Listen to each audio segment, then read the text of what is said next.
Hey there, welcome back to this series where we look at Pokemon VGC team types. This is part 2, and in this part we're going to be looking at Tailwind and Trick Room teams, as these are the most common type of speed control. So this is THG, and let's get into it. Maybe check out part 1 before this if you want to know about Hyper Offense, Stall, and Balance team. Let's start off with the simpler of the two, Tailwind. Tailwind is a move and a speed control archetype in teams that doubles the entire team's speed for 4 turns. It's meant to let fast attackers rip through teams, and it actually lasts 5 turns. It's just that those 5 turns include the turn it was set. Tailwind is a move that you use. So now that you know what it is, let's take a look at 2 Pokemon which use it. First up is Tornadus. Tornadus is a Pokemon meant to set Tailwind. It does this through its ability, Prankster. This gives all of its status moves +1 priority, and this includes Tailwind, which is why it's so good at setting it. It also has another really useful status move in Taunt, and it's great for weakening your opponent even more in terms of speed with the move Icy Wind, which Ice type is always great for coverage, and Icy Wind lowers the speed, as I said.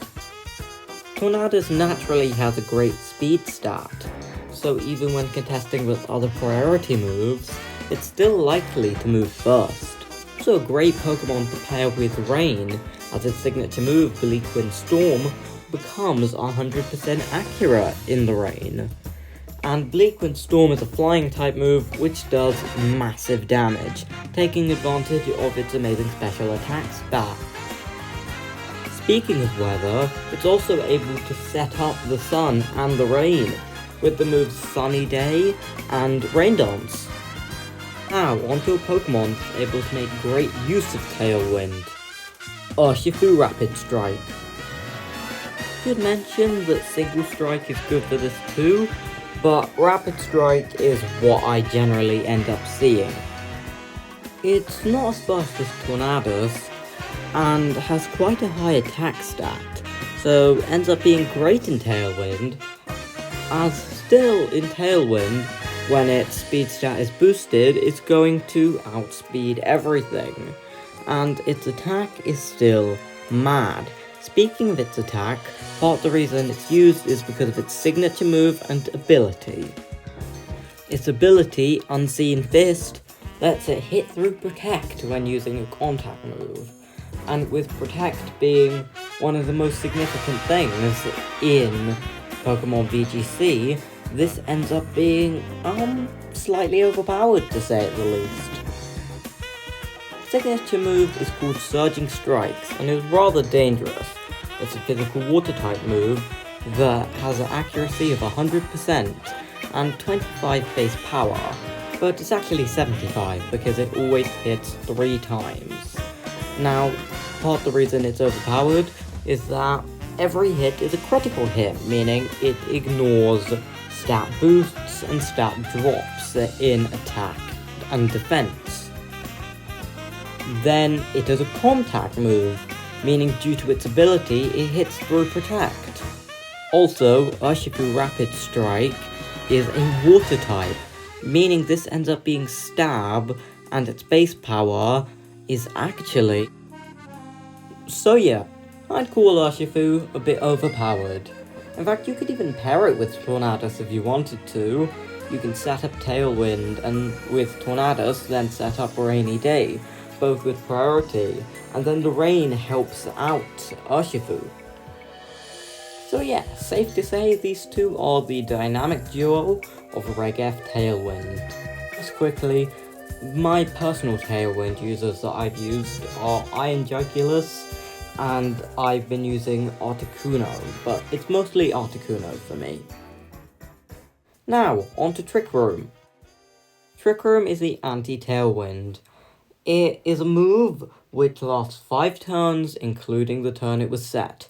Same as tailwind, except this time we have a psychic type move, and also it has -7 priority, so Prankster won't be helping it, as well as the fact that it makes slower Pokemon move first, instead of doubling everything's speed. The team archetype of Tailwind prioritizes bulky Pokemon which hit hard, and doesn't have to care about speed, because it's actually better if they're slower, which tends to be the downside of the super bulky Pokemon anyway. Best Trick Room setter of Reg F is actually one of my favorites for once. So for once, I get to use a meta pick and a Pokemon that I like at the same time. That Pokemon is Farigiraf. Yep, the long-necked giraffe boy that finally turns Girafarig from Gen 2 into, well, an actual giraffe. Oh, and it's a cross-gen evolution, as Farigiraf was introduced in Gen 9. As we did with the Tailwind, where we had a Trick Room setter, and Tornadus, and then a user in Urshifu, we're going to have the same structure for Trick Room. So Farigiraf is our Trick Room setter. There's nothing really special about how it sets Trick Room, it just uses Trick Room, the move. So let's just look at what it has on top of being able to use the move. It has slow enough speed to move before most things in Trick Room, though it could be slower. But as you can see with its HP and its special attack, it definitely fits the definition of bulky and hits hard. It has a great move pool with access to moves like Foul Play to deal with pesky ghost types, and Psychic Noise for better stab than Psychic and creating a heal block, which is great for Pokemon like Cresselia, which really do like to heal. Probably the most important of these moves, other than Trick Room though, is the move Hyper Voice.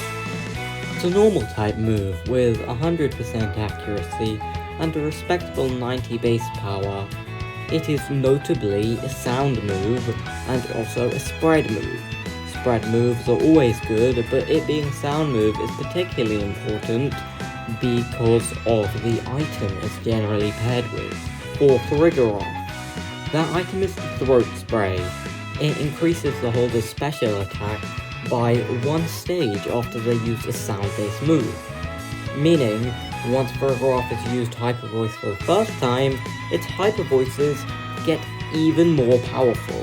Then coupled with its pretty good special attack stat, it ends up doing quite a lot of damage, and also give it. Farigiraf also has Stab on Hyper Voice, which helps. The Throat Spray is single use, but if you did for some reason want to up Farigiraf's special attack even more, then you would use the move Nasty Plot, which increases its attack by 2 stages. And say Farigiraf's getting low on health, you can just give it Baton Pass, so it can transfer that +3 special attack onto another Pokemon. Though I wouldn't recommend doing this, as Protect is a much more valuable move in my opinion, and why would you waste your turns of Trick Room? But that's it for this segment. In this segment I was going to talk about Iron Hands, and how it's slow and Fake Out helps get Trick Room up, or in some cases Tailwind, or in some cases Weather, but this is a Trick Room segment. So I decided for our Trick Room user, we're going to look at Brute Bonnet. Brute Bonnet is the paradox form of Amoonguss, so a personal favourite of mine. So let's take a look at its base stats, and especially its base stats compared to Amoonguss. It is faster than normal Amoonguss, is base 30 speed, which is bad in Trick Room, but lets it get the jump on things before Trick Room, and it is incredibly bulky in its defensive stats, and not just its HP like Amoonguss was, and it actually has a fairly good attacking stat, which works great with a new move it gains in Crunch, as it exchanged its poison typing for a dark typing, making Crunch stab. So, apart from its incredible base stats, which are only 30 stat points away from a pseudo-legendary, what else does it have going for it?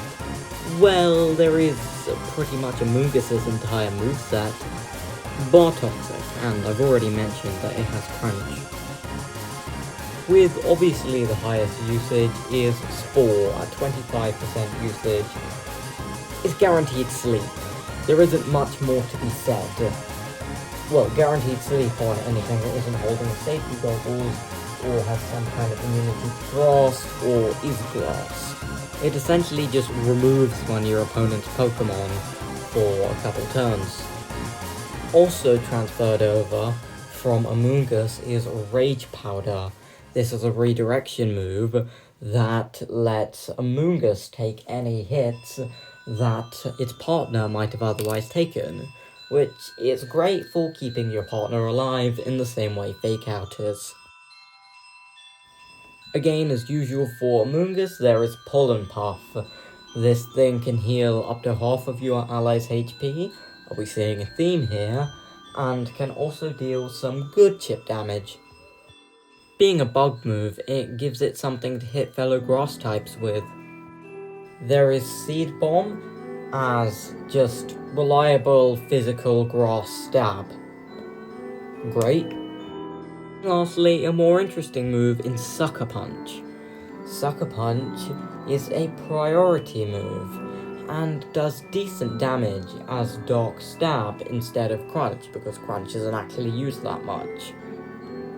But it does not work if the target is not readying an attacking move, which puts you in a bit of a mind game. So that will be all for today, guys. I hope you enjoyed this episode, and come back in part 3 if you want to see me talk about weather teams and terrain teams. This was The Historical Gamer, and goodbye.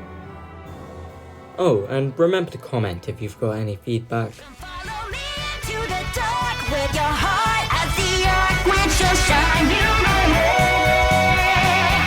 Because I'm with you in the dark with your heart as my mark which shall guide you the way through the waves. Come follow me into the dark with your heart and the arc which shall shine you the way.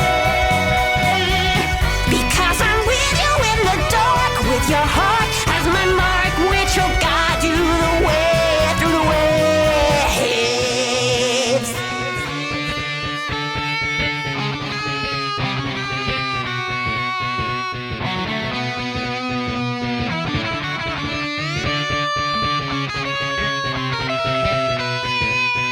When the demon horde is crying and the blood is gushing dry, raise up your bat for burning fire. When your hope is slowly dying and your future's lost its right, raise up your bat and